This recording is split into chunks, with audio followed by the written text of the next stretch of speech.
दोस्तों नमस्कार। आपके अपने प्रिय चैनल लाइफ ISTDIS में आप सबका स्वागत है। दोस्तों आज हम लोग राजा महेंद्र प्रताप सिंह राज्य विश्वविद्यालय अलीगढ़ के BEd थर्ड सेमेस्टर एग्जाम 2024-25 का पेपर 302 अर्थात विद्यालय प्रशासन एवं प्रबंधन यानी स्कूल एडमिनिस्ट्रेशन एंड मैनेजमेंट का फुल प्रैक्टिस सेट 6 हल करेंगे। दोस्तों इस प्रैक्टिस सेट में विद्यालय प्रशासन एवं प्रबंधन से जुड़े हुए 80 बहुत ही महत्वपूर्ण प्रश्नों को हम लोग हल करेंगे। दोस्तों यदि आप लोग इस प्रैक्टिस सेट को कई बार रिवीजन करके तैयार कर लेते हैं तो आप लोगों को तमाम प्रश्न इसी प्रैक्टिस सेट से मिलेंगे। दोस्तों प्रश्नों पर आने से पहले एक रिक्वेस्ट है, चैनल को अभी सब्सक्राइब नहीं किए हैं तो प्लीज़ चैनल को सब्सक्राइब जरूर करें और वीडियो को अपने मित्रों तक शेयर करें ताकि ज़्यादा से ज़्यादा छात्र छात्राओं को लाभ मिल सके। साथ ही वीडियो को लाइक कमेंट करके अपनी प्रतिक्रिया जरूर दें। दोस्तों पहला प्रश्न है, प्रबंधन की मुख्य प्रक्रिया है। इसका सही जवाब हो जाएगा ऑप्शन ए नियोजन करना, ऑप्शन बी व्यवस्था करना, ऑप्शन सी प्रशासन करना, ऑप्शन डी उपर्युक्त सभी। इसका सही जवाब हो जाएगा ऑप्शन डी उपर्युक्त सभी। अगला प्रश्न है, विद्यालय प्रबंधन की विशेषता होती है। ऑप्शन ए व्यवहारिकता, ऑप्शन बी लचीलापन, ऑप्शन सी उद्देश्य केंद्रित होना, ऑप्शन डी उपर्युक्त सभी। इसका सही जवाब हो जाएगा ऑप्शन डी उपर्युक्त सभी। अगला प्रश्न है, नियंत्रण व नियुक्तियां करना क्षेत्र है। ऑप्शन ए प्रशासन का, ऑप्शन बी व्यवस्था का, ऑप्शन सी प्रबंधन का, ऑप्शन डी नियोजन का। इसका सही जवाब हो जाएगा ऑप्शन सी प्रबंधन का। दोस्तों अगला प्रश्न है, प्रबंधक वह है जो प्रबंध का संपादन करता है, यह कहा है। इसका सही जवाब हो जाएगा ऑप्शन ए लॉरेंस ने। दोस्तों हम लोग सही ऑप्शन ही देखेंगे ताकि आप लोगों का समय बच सके क्योंकि आप लोगों की परीक्षाएं नज़दीक हैं। अगला प्रश्न है, इनमें से प्रबंधक का प्रारूप नहीं है। इनमें से प्रबंधन का प्रारूप नहीं है। इसका सही जवाब हो जाएगा ऑप्शन डी अधिगम। अगला प्रश्न है, सामाजिक आवश्यकताओं की पूर्ति का साधन है। इसका सही जवाब हो जाएगा ऑप्शन सी शिक्षा संगठन। अगला प्रश्न है, शिक्षा के उद्देश्यों की प्राप्ति का क्षेत्र है। इसका सही जवाब हो जाएगा ऑप्शन सी विद्यालय संगठन का शिक्षा के उद्देश्यों की प्राप्ति का क्षेत्र है। इसका सही जवाब हो जाएगा ऑप्शन सी विद्यालय संगठन का। अगला प्रश्न है, विद्यालय संगठन का मुख्य कार्य है। इसका सही जवाब हो जाएगा ऑप्शन ए समय सारणी बनाना, ऑप्शन बी शिक्षा नियोजन, ऑप्शन सी प्रवेश परीक्षा देना, ऑप्शन डी उपर्युक्त सभी। इसका सही जवाब हो जाएगा ऑप्शन डी उपर्युक्त सभी। अगला प्रश्न है, विद्यालय का आकलन किया जाए। ऑप्शन ए शिक्षकों द्वारा, ऑप्शन बी छात्रों द्वारा, ऑप्शन सी समुदाय द्वारा, ऑप्शन डी उपर्युक्त सभी के द्वारा। इसका सही जवाब हो जाएगा ऑप्शन डी उपर्युक्त सभी के द्वारा। अगला प्रश्न है, प्राचार्य का मूल रूप में विद्यालय में स्थान होता है। ऑप्शन ए प्रबंधक का, ऑप्शन बी प्रशासक का, ऑप्शन सी ए तथा बी दोनों का, ऑप्शन डी इनमें से कोई नहीं। इसका सही जवाब हो जाएगा ऑप्शन सी ए तथा बी दोनों। अगला प्रश्न है, प्राचार्य विद्यालय का सर्वोच्च अधिकारी होता है। वह विद्यालय का प्रबंधन और प्रशासन दोनों करता है, इसलिए उसका मूल रूप में विद्यालय में स्थान प्रबंधक और प्रशासक दोनों का होता है। अगला प्रश्न है, प्राचार्य का कर्तव्य होता है। इसका सही जवाब हो जाएगा ऑप्शन ए विद्यालय प्रबंधन करना, ऑप्शन बी पर्यवेक्षण करना, ऑप्शन सी प्रशासन करना, ऑप्शन डी उपर्युक्त सभी। इसका सही जवाब हो जाएगा ऑप्शन डी उपर्युक्त सभी। अगला प्रश्न है, प्राचार्य की भूमिका होती है। ऑप्शन ए नेतृत्व प्रदान करना, ऑप्शन बी प्रबंधन करना, ऑप्शन सी समुदाय को सहयोग देना, ऑप्शन डी उपर्युक्त सभी। इसका सही जवाब हो जाएगा ऑप्शन डी उपर्युक्त सभी। अगला प्रश्न है, कक्षा प्रबंधन में कर्तव्य होता है। ऑप्शन ए प्राचार्य का, ऑप्शन बी प्रबंधक का, ऑप्शन सी शिक्षक का, ऑप्शन डी उपर्युक्त सभी। इसका सही जवाब हो जाएगा ऑप्शन डी उपर्युक्त सभी। अगला प्रश्न है उत्तरदायित्व से तात्पर्य होता है। ऑप्शन ए भूमिका निर्वहन, ऑप्शन बी कर्तव्यों का निभाना, ऑप्शन सी कार्यों का संपादन, ऑप्शन डी उपर्युक्त सभी। इसका सही जवाब हो जाएगा ऑप्शन डी उपर्युक्त सभी। अगला प्रश्न है प्राचार्य का मुख्य गुण होता है। इसका सही जवाब हो जाएगा ऑप्शन ए भावात्मक संतुलन, ऑप्शन बी सामाजिक आचार संहिता, ऑप्शन सी नेतृत्व के गुण, ऑप्शन डी उपर्युक्त सभी। इसका सही जवाब हो जाएगा ऑप्शन डी उपर्युक्त सभी। अगला प्रश्न है विद्यालय प्रबंधक को न ज़्यादा कठोर व न ज़्यादा लचीला होना चाहिए बताने वाला सिद्धांत है। इसका सही जवाब हो जाएगा ऑप्शन ए लोच सिद्धांत। अगला प्रश्न है विद्यालय प्रबंध के पद सोपान का सर्वोच्च पद है। इसका सही जवाब हो जाएगा ऑप्शन ए शिक्षा मंत्री। अगला प्रश्न है नियोजन तंत्र स्तरों में नहीं है। इसका सही जवाब हो जाएगा मध्य स्तर। अगला प्रश्न है प्रशासन को नीति के रूप में किसने लिया। इसका सही जवाब हो जाएगा ऑप्शन सी प्रोसे ने। अगला प्रश्न है द स्टडी ऑफ एडमिनिस्ट्रेशन नामक पुस्तक का प्रकाशन कब हुआ। इसका सही जवाब हो जाएगा ऑप्शन ए 1987 में। अगला प्रश्न है एक व्यापार के लिए निधि इसके माध्यम से बढ़ाई जा सकती है। इसका सही जवाब हो जाएगा ऑप्शन ए सिर्फ इक्विटी, ऑप्शन बी सिर्फ ऋण, ऑप्शन सी ए तथा बी दोनों। इसका सही जवाब हो जाएगा ऑप्शन सी ए तथा बी दोनों। अगला प्रश्न है एक व्यापार के संचालन की लाभप्रदता के माप में से एक है। इसका सही जवाब हो जाएगा ऑप्शन ए आंतरिक प्रतिफल दर। अगला प्रश्न है किसे टीक्यू के जनक के रूप में जाना जाता है। इसका सही जवाब हो जाएगा ऑप्शन ए डब्ल्यू.ई. डेमिंग।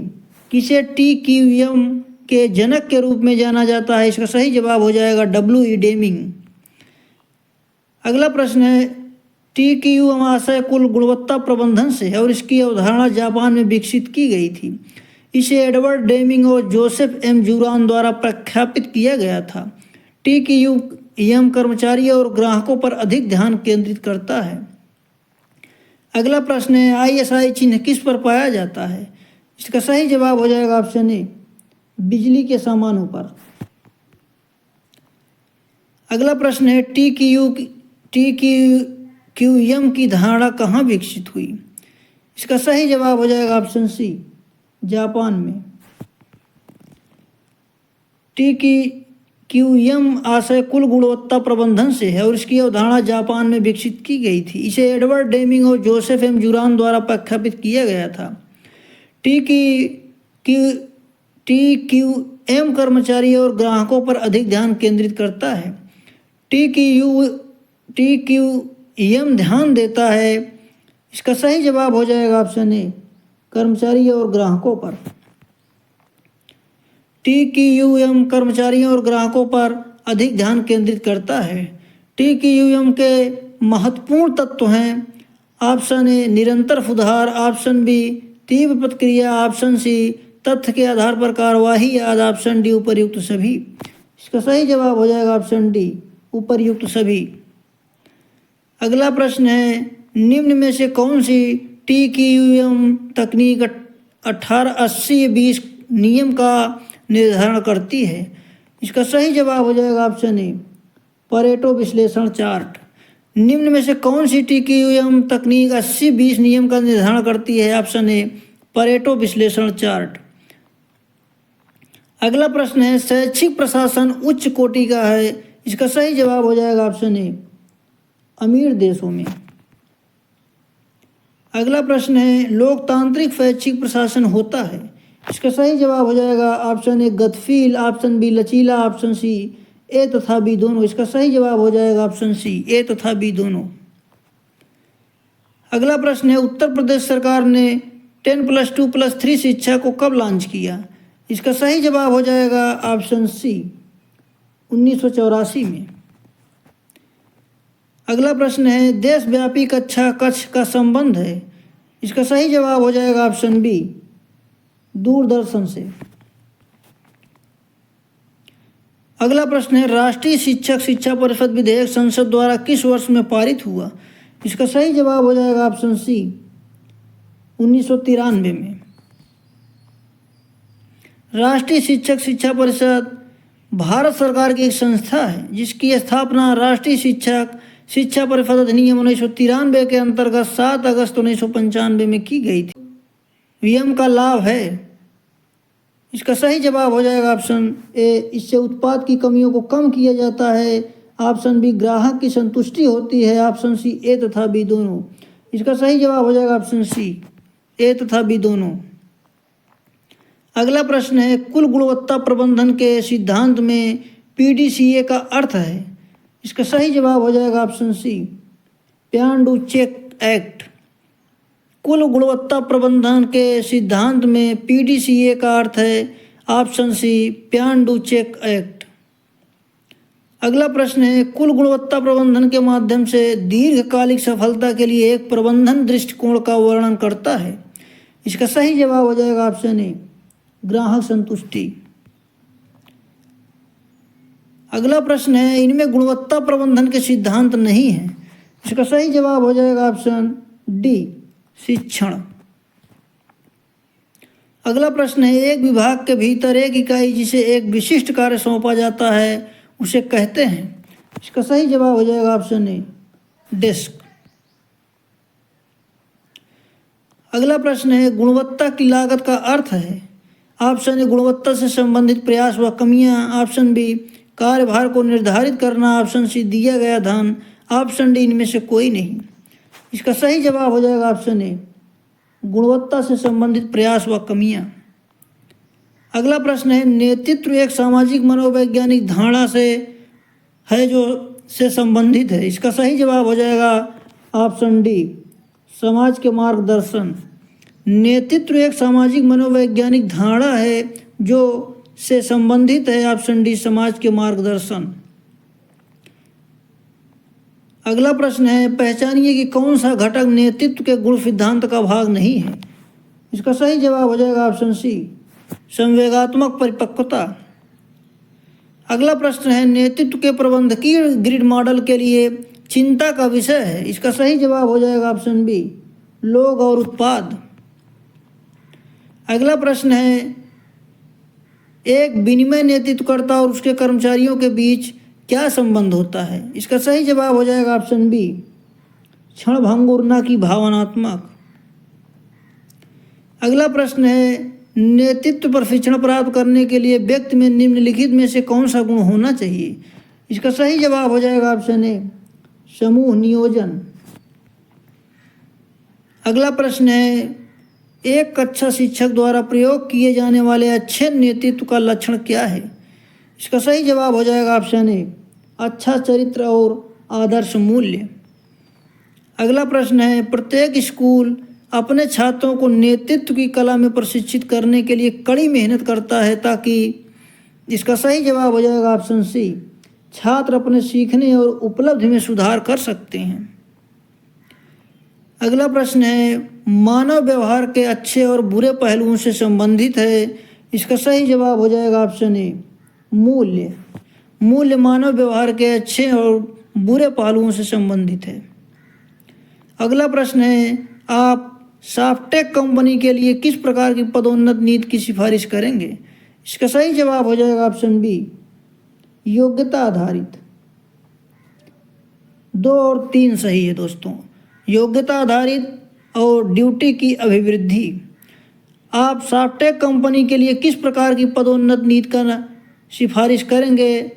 इसका सही जवाब है ऑप्शन बी, 2 और 3, यानी योग्यता आधारित ड्यूटी की अभिवृद्धि। अगला प्रश्न है, नेतृत्व का सिद्धांत सहयोग, नैतिक और उच्च मानवीय मूल्यों पर बल देता है। इसका सही जवाब हो जाएगा ऑप्शन ए, परिवर्तनकारी। अगला प्रश्न है, प्रत्येक स्कूल अपने छात्रों को नेतृत्व की कला में प्रशिक्षित करने के लिए कड़ी मेहनत करता है ताकि छात्र अपने सीखने की और उपलब्धि में सुधार कर सकते हैं। इसका सही जवाब हो जाएगा ऑप्शन सी। अगला प्रश्न है, नेतृत्व सिद्धांत जो शक्तियों को ग्रहण करने वालों की विशेषताओं पर ध्यान केंद्रित करता है। इसका सही जवाब हो जाएगा ऑप्शन ए, विशेषता सिद्धांत। नेतृत्व सिद्धांत जो शक्तियों को ग्रहण करने वालों की विशेषताओं पर ध्यान केंद्रित करता है, ऑप्शन ए, विशेषता सिद्धांत। अगला प्रश्न है, निम्नलिखित में से कौन नेतृत्व उद्भव के लिए आवश्यक नहीं है? इसका सही जवाब हो जाएगा ऑप्शन डी, समूह के जाल आकारीय संरचना। अगला प्रश्न है, एक नेता की प्रभावशीलता कार्य समूह के भीतर आवश्यकता के क्षेत्रों को पूरा करने पर निर्भर करती है। इसका सही जवाब हो जाएगा ऑप्शन बी, 3। अगला प्रश्न है, ओहियो राज्य नेतृत्व अध्ययन के ने नेतृत्व व्यवहार के 2 प्रमुख आयामों के रूप में और संरचना की शुरुआत का खुलासा किया। इसका सही जवाब हो जाएगा ऑप्शन डी, विचार। अगला प्रश्न है, कम एलपीसी स्कोर वाले नेताओं को फिडलर के एलपीसी पैमाने के अनुसार से संतुष्टि मिलती है। इसका सही जवाब हो जाएगा ऑप्शन बी, उद्देश्यों को प्राप्त करना। अगला प्रश्न है, नेतृत्व का मॉडल किसी नेता के निर्णय के किन पहलुओं पर आधारित है? ब्रूम और एटन की आकस्मिकता है। इसका सही जवाब हो जाएगा ऑप्शन ए, निर्णय स्वीकृति, ऑप्शन बी, निर्णय गुणवत्ता, ऑप्शन सी, ए तथा बी दोनों। इसका सही जवाब हो जाएगा ऑप्शन सी। अगला प्रश्न है, मानव संसाधन विकास मंत्रालय का सृजन कब हुआ? इसका सही जवाब हो जाएगा ऑप्शन सी, सितंबर 1985। अगला प्रश्न है, विद्यालय संगठन के मूलभूत सिद्धांत हैं। इसका सही जवाब हो जाएगा ऑप्शन ए, लोच का सिद्धांत, ऑप्शन बी, लोकतंत्रीय सिद्धांत, ऑप्शन सी, उपलब्ध संसाधनों के अधिकतम उपयोग का सिद्धांत, ऑप्शन डी, उपर्युक्त सभी। इसका सही जवाब हो जाएगा ऑप्शन डी, उपर्युक्त सभी। अगला प्रश्न है, विद्यालय संगठन का उद्देश्य है। इसका सही जवाब हो जाएगा ऑप्शन सी, बालकों का सर्वांगीण विकास करना। अगला प्रश्न है, मानव संसाधन विकास मंत्रालय का सृजन कब हुआ? इसका सही जवाब हो जाएगा ऑप्शन सी, सितंबर 1985 में। मानव संसाधन विकास मंत्रालय के 5 विभाग हैं। अगला प्रश्न है, कुल गुणवत्ता प्रबंधन के सिद्धांत में पीडीसीए का क्या अर्थ है? इसका सही जवाब हो जाएगा ऑप्शन सी, योजना बनाएं, करें, जांचें और कार्य करें। कुल गुणवत्ता प्रबंधन के सिद्धांत में पीडीसीए का क्या अर्थ है? ऑप्शन सी, योजना बनाएं, करें, जांचें, कार्य करें। अगला प्रश्न है, राष्ट्रीय प्रौढ़ शिक्षा संस्थान एनआईएई की स्थापना कब हुई? इसका सही जवाब हो जाएगा ऑप्शन बी, सन 1991 में। भारत में 4 क्षेत्रीय शिक्षा कॉलेज हैं। अगला प्रश्न है, समिति संगठन में निर्णय कैसे लिया जाता है? इसका सही जवाब हो जाएगा ऑप्शन डी, निर्णय बहुमत के नियम द्वारा लिए जाते हैं। अगला प्रश्न है, नेचर ऑफ एडमिनिस्ट्रेशन प्रोसेस के लेखक कौन हैं? इसका सही जवाब हो जाएगा ऑप्शन ए, जेबी सीयर्स। अगला प्रश्न है, एजुकेशनल एडमिनिस्ट्रेशन के लेखक कौन हैं? इसका सही जवाब हो जाएगा ऑप्शन बी, ग्राह बेलफोर। एजुकेशनल एडमिनिस्ट्रेशन के लेखक कौन हैं? ऑप्शन बी, ग्राह बेलफोर। अगला प्रश्न है, वैज्ञानिक प्रबंध सिद्धांत के जन्मदाता कौन हैं? इसका सही जवाब हो जाएगा ऑप्शन डी, फ्रेडरिक टेलर। अगला प्रश्न है, प्रशासन प्रक्रिया सिद्धांत का जन्मदाता माना जाता है। इसका सही जवाब हो जाएगा option A, Henry Fayol. Henry Fayol 29 July 1841, 19 November 1925 France के खनन इंजीनियर तथा प्रबंध सिद्धांतकार थे। उन्होंने व्यवसाय प्रशासन का सामान्य सिद्धांत विकसित किया, जिसका 20वीं सदी के प्रारंभ में व्यापक प्रभाव था। प्रशासन के नौकरशाही सिद्धांत के प्रतिपादक हैं। इसका सही जवाब हो जाएगा ऑप्शन ए, मैक्स वेबर तथा मटन। प्रशासन के नौकरशाही सिद्धांत के प्रतिपादक हैं मैक्स वेबर तथा मटन। अगला प्रश्न है, किसके अनुसार मूल्यांकन संगठन के लिए ही नहीं व्यक्ति विकास के लिए भी आवश्यक है? इसका सही जवाब हो जाएगा स्टीफन एम कोरी। अगला प्रश्न है, प्रबंधन को गतिशील और जीवनदायक तत्व किस विद्वान ने माना? इसका सही जवाब हो जाएगा option C, Peter F Drucker.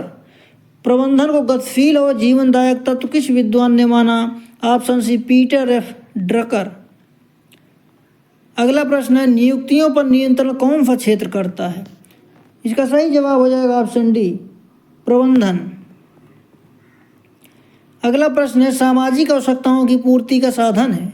इसका सही जवाब हो जाएगा ऑप्शन सी, शिक्षा संगठन।